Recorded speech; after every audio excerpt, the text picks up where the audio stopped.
김민석 의원입니다. 민주당 상황실 브리핑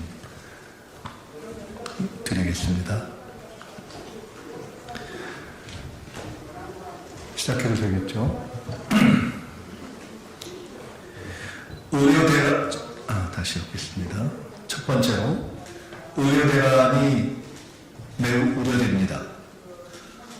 당 상황실 산하에 의료대란 긴급상황팀을 구성하겠습니다. 보건복지위원장을 지낸 제가 직접 챙기고 현장 의료인들과도 계속 소통하면서 대책을 강구하겠습니다. 이미 의사뿐만 아니라 간호사, 약사 등 여러 의료계 직역단체들과 소통하고 있습니다. 의료대란과 의정 충돌을 막기 위해 몇 가지 입장을 말씀드립니다. 첫 번째는 의료인들이 의료 현장에 즉각 복귀하기를 촉구합니다. 또한 의대 정원 확대가 시대적 과제라는 점을 수용하기 위해서 합리적 증원 규모에 대해서 대화를 지속해 나가기 바랍니다. 단순 숫자 증원 방식으로 한계가 있다는 점에서 수도권 비급여 의사만 늘리는 결과가 나지 않도록 의료계가 지역 의사제 도입 같은 보완 제도에 대해서 적극 수용 의사를 밝혀주기 바랍니다. 정부 또한 이러한 지역 의사제 도입 문제도 바로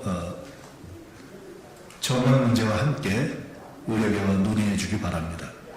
두 번째로, 정부는 의료 대란으로 인한 진료 차질을 명분으로 현행법상 불법인 PA를 전면 허용하겠다고 합니다.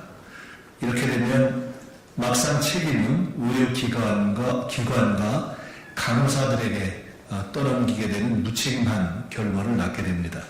이제라도 간호법 제정을 통해서 업무에 관한 법률적 근거를 명확히 하기 바랍니다. 국회에서 추진했던 간호법을 대통령의 거부권 없이 일찍 통과시켰다면 적어도 피해 문제에 대해서만큼이라도 현재와 같은 상황에서 훨씬 안정적으로 대처할 수 있었을 것이다 하는 점을 정부가 유념해 주기 바랍니다.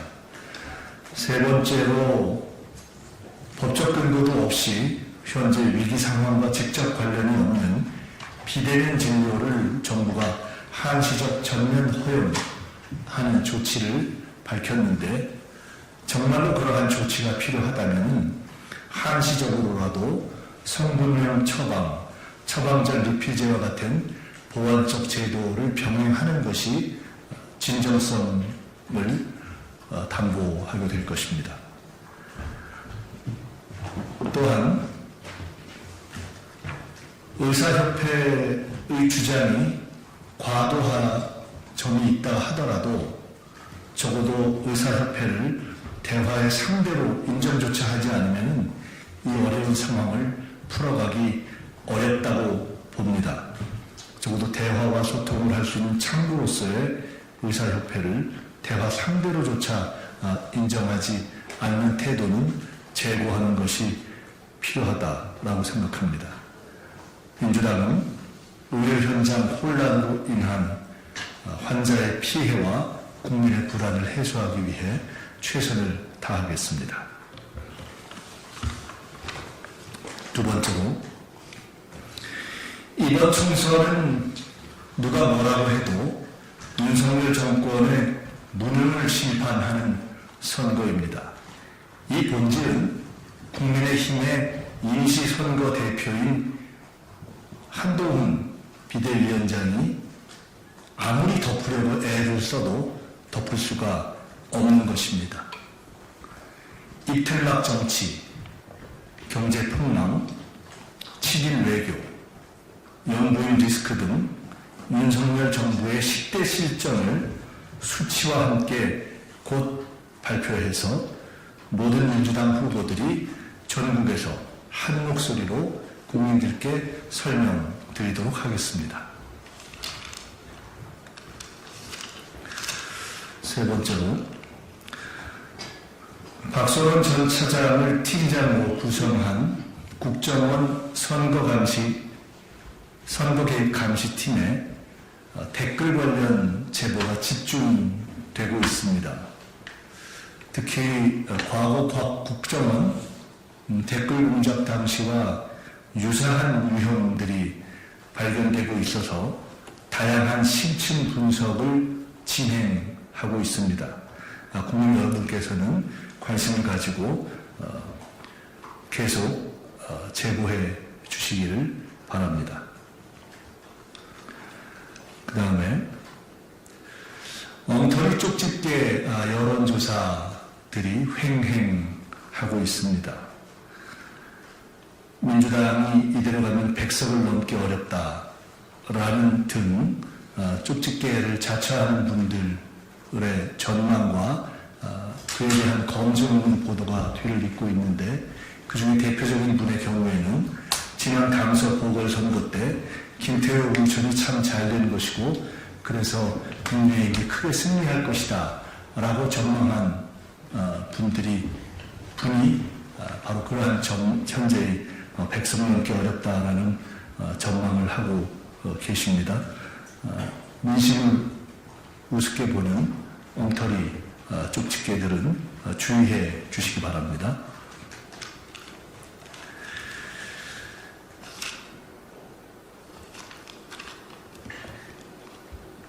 일부 의원의 탈당 지역에서 탈당 권유, 강요가 이루어지고 있다는 제보가 있습니다.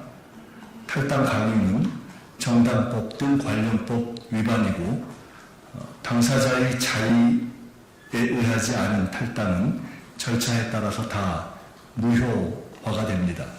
과거 민생당 등 집단 탈당을 권유했던 관련자들이 법적인 제재를 받고 있는 사례가 있으니 특히 해당 지역의 당원들께서는 유념해 주시기 바랍니다.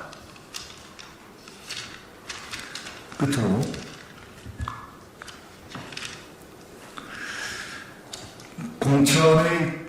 공천이 막바지에 이르렀습니다.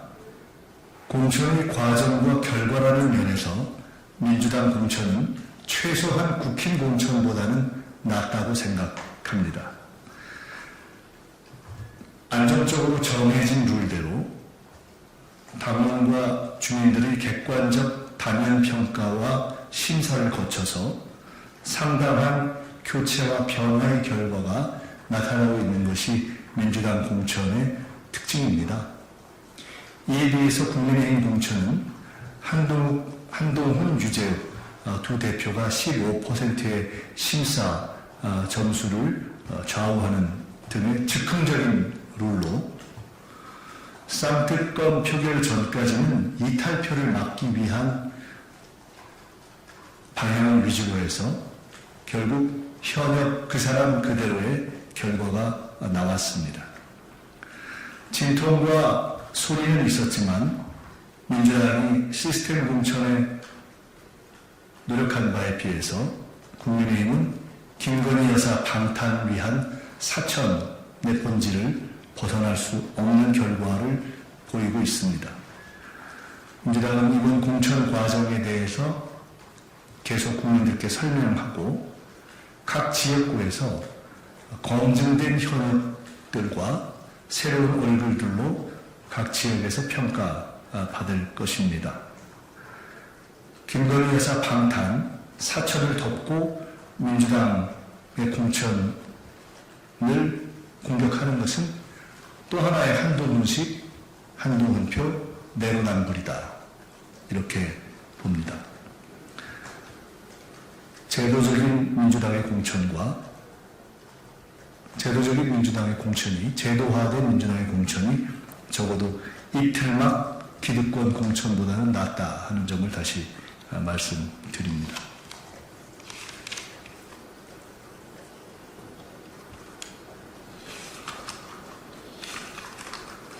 이상입니다.